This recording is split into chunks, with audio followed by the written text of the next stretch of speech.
Kanë kaluar mbi 6 vite nga krijimi i SPAK, një institucion që lindi me një premtim të madh, goditjen e pandëshkueshmërisë në nivelet më të larta të politikës dhe krimit. Por sot pyetja nuk është më çfarë premtoi SPAK, por çfarë ka arritur realisht. A u goditën shënjestrat e misionit të këtij institucioni, që ruan nga pas mbështetje ndërkombëtare? 3 drejtues, 3 faza krejtësisht të ndryshme.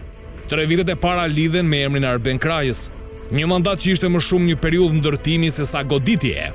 SPAK po krijonte strukturën, po testonte kompetencat dhe po përballej me një sistem drejtësie që ende nuk ishte reformuar plotësisht. Kritikat forta, shpesh u perceptua si një institucion pa dhëmb. Askush nuk i trembe asaj periudhe, e madje në dosjet e fundit, duke si periudha ku korrupsioni ka bërë namin. Pastaj vjen faza e dytë, dhe këtu ndryshon gjithçka. Me Altin Dumani SPAK kalon nga një strukturë në ndërtim në një makineri goditse, që politikës i shkaktoi tensionet e para. Për herë të parë hetimet prekën emra që më parë konsideroheshin si të paprekshëm: Sali Berisha, Ilir Meta, Erion Velia, Ilir Beqa e një sër politikanësh të tjerë. Dhe paralelisht, goditën strukturat të krimit organizuar mbi bazën e dosjeve të mesazheve të SkyCC dhe Encrochat. Kjo periudhë krijoi një perceptim të ri. SPAK jo vetëm që vepron, por mund të trondi sistemin. Por sot jemi në një fazë të tretë, që po ngre pikpyetje. Prej disa muajsh me drejtimin e Klodian Braus, mungojnë goditet e mëdha publike.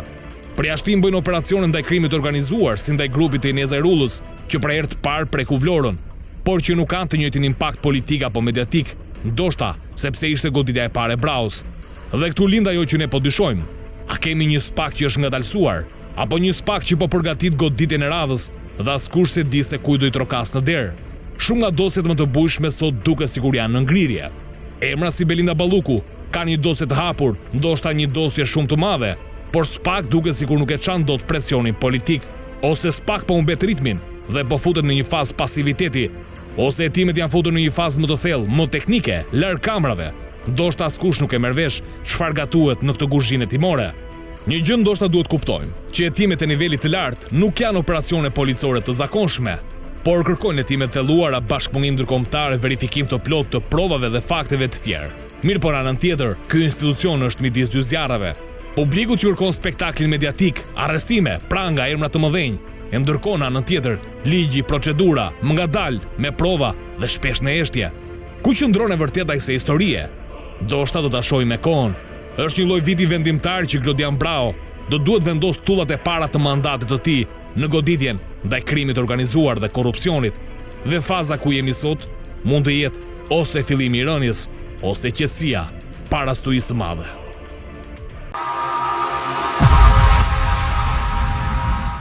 Mirë, të dashur shikues, ky ishte inserti që trajtoi në një farë forme atë se çfarë ka ndodhur me prokurorinë e posaçme SPAK, cila ka qenë puna, le të themi, e kësaj prokurorie speciale në raport me dosjet e bujshme të cilat lidhen me korrupsionin, por dhe me krimin organizuar.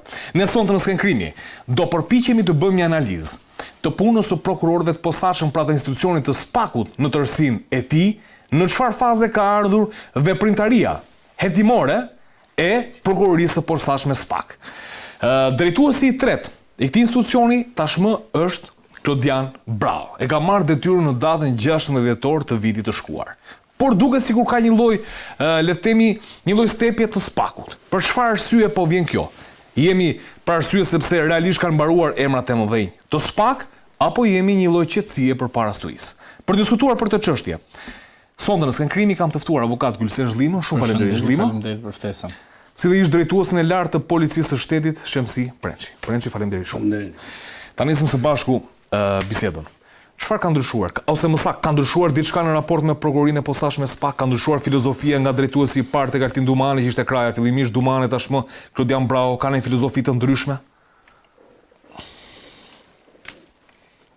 Në periudhën e ndërrimit të drejtimit të organit të SPAK-ut, prokurorisë speciale, kemi diskutuar që të 4 kandidaturat ishin kandidatura të spikatura, që cili do që ta merrte drejtimin, kemi thënë që ka një rrugë të shtruar, sepse zoti Altin Dumani i dha një shtysë konsolidimit të strukturës së SPAK-ut, dhe përpos saj e shkruajti emrin e tij në të gjitha kancelarit evropiane dhe ato amerikane, në raport me përkushtimin për drejtsinë e re në Shqipëri.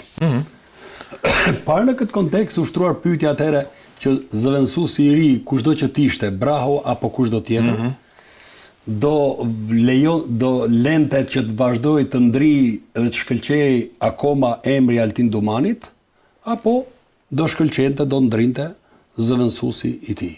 Çfarë kushte që tani? Në këto kushte, deri në këto momente, për këtë periudhë që ka kaluar, nuk kemi ndonjë risi për sa i përket drejtimit të SPAK-ut dhe goditjeve të SPAK-ut. Por në Rogos përflitet që strategjia e Brahos është ndryshe nga e Dumanit. Në rast se Dumani e kishte filozofi të tij që krimi duhet goditur sa më shpejt, qoftë edhe me pak prova dhe pastaj të sigurohen prova të tjera rrugës. Pra mjaftueshën fillimisht sa për t'i futur pas hekurave, po themi. Dhe pastaj për të konsoliduar dhe për të kryer hetimet plota të dosjes. Edhe pse ne kemi patur vazhdimisht informacion, sidomos ju mediat keni patur informacion, që çështjet në SPAK nuk fillonin për emra konkret. Fillonin për fenomene dhe pastaj lageshin të pasmet e pushtetarëve apo të botës së krimit. Që është e vërteta, e curin, Dumani ja ka lënë Brahos të shkëlqyer në raport me goditjen e kriminalitetit, në raport me përballjen.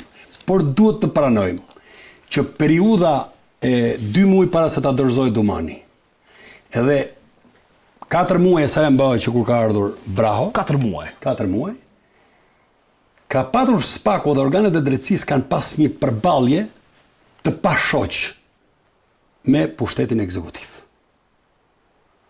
Qoftë për në pikpamje të procedurës, qoftë në pikpamje të shkeljes së fushave të veprimit. E ka trembur kjo SPAK-u në Prençi? Në një farë mënyrë, unë nuk them e ka trembur, por e ka frenuar dhe me sa ka mundjeni tani SPAK-u edhe Braho është qasur me një filozofi tjetër që kur të foli SPAK-u do ketë fol me prova të kopsitura mirë në mënyrë që të mos ketë dështime rrugës.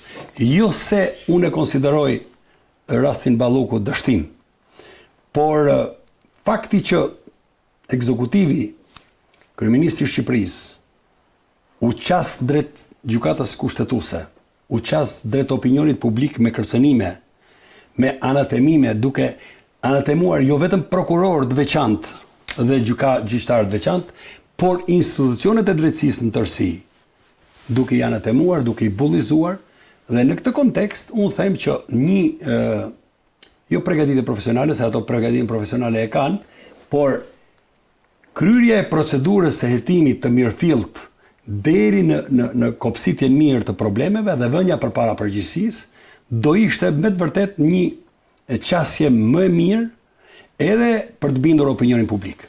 Sot, unë jam i bindur që SPAK-u më së pakti ka në dorë një element shumë të rëndësishëm.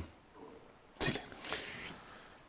Ka dosjen e Akshit, në të cilën ndërthuret krimi shtetëror dhe me krimi ordiner, dhe ku të paktën ka prova për koordinator të krimit shtetëror dhe të krimit ordiner. Pra, jo interlokutor, po koordinator të mirëfillt që rakordohen çfarë bën kush.